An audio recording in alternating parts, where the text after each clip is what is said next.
Guillaume a besoin de la salle de bain. Mais Kelly est sous la douche.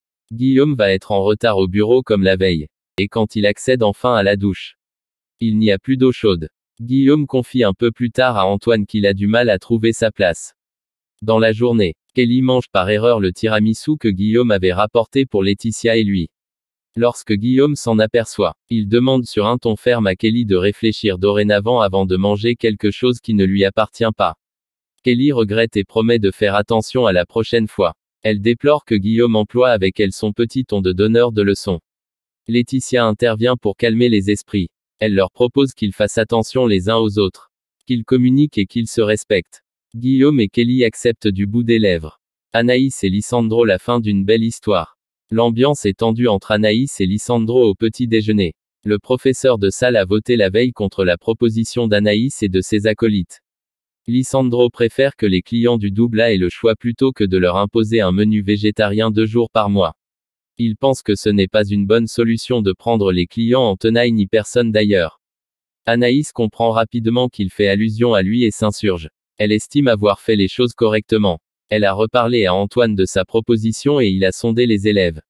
Mais Lisandro pointe du doigt qu'il s'est retrouvé à voter. Anaïs s'emporte estimant que ce n'est pas sa faute et rappelle à Lisandro à quel point il savait que cette proposition était importante pour elle. Lisandro lui assure qu'il ne voulait pas la blesser. Mais il pense juste que ce n'est pas aux élèves d'initier des changements. Pendant ce temps, à la colloque, Jasmine n'a pas faim. Elle n'arrive toujours pas à réaliser que l'équipe pédagogique ait refusé les 2 jours végétariens au double A. Elliot lui souligne que c'est déjà énorme d'avoir fait réfléchir des élèves sur le sujet. Mais pour Jasmine ce n'est pas suffisant et elle déplore ensuite de devoir cuisiner de nouveau de la viande. Lionel n'a pas envie de lâcher l'affaire. Anaïs se montre de son côté résignée. Elle incite Lionel et Jasmine à tourner la page. Mais Lionel et Jasmine comprennent qu'Anaïs a changé d'avis à cause de Lisandro. Lionel insinue qu'Anaïs devrait le quitter. La jeune femme se braque. Elle lui demande de se mêler de ses affaires et par ailleurs, elle ne compte pas quitter Lisandro. Mais pendant la mise en place au double A, Anaïs confie à Salomé que Lisandro et elle sont de moins en moins sur la même longueur d'onde. La jeune femme déplore que Lisandro lui fasse tout le temps la leçon. Anaïs ne sait même plus s'ils sont toujours amoureux.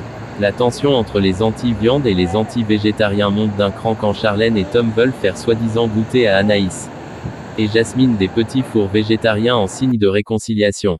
Jasmine en goûte un sauf qu'il y a de la viande dedans. La jeune femme a tout recraché. Mais elle a envie de vomir. Anaïs les traite d'abrutis. La jeune femme se tourne alors vers Lisandro. Il compte aller dire un mot à Tom et Charlène après leur cours avec Landira. Pour Anaïs, ce n'est pas suffisant. Lisandro pense qu'il s'agissait d'une mauvaise blague et souligne que Jasmine a tendance à exagérer. Anaïs insiste. Lisandro reproche à la jeune femme d'être rigide et la jeune femme lui reproche en retour son manque d'empathie. Anaïs rejoint Lionel et Jasmine au foyer. Jasmine réalise qu'elle ne supporte plus du tout la viande, que ce soit le goût et la vue. La jeune femme se demande comment elle va pouvoir continuer à étudier à l'institut. Anaïs rentre à la maison. Alors que Lisandro aimerait passer à autre chose. Pour Anaïs ce n'est pas aussi simple. La jeune femme a le sentiment qu'il disqualifie ce qu'elle ressent. Lisandro pense que ce petit différend va passer. Mais pour la jeune femme, c'est plus profond. Elle pense qu'il vaut mieux qu'il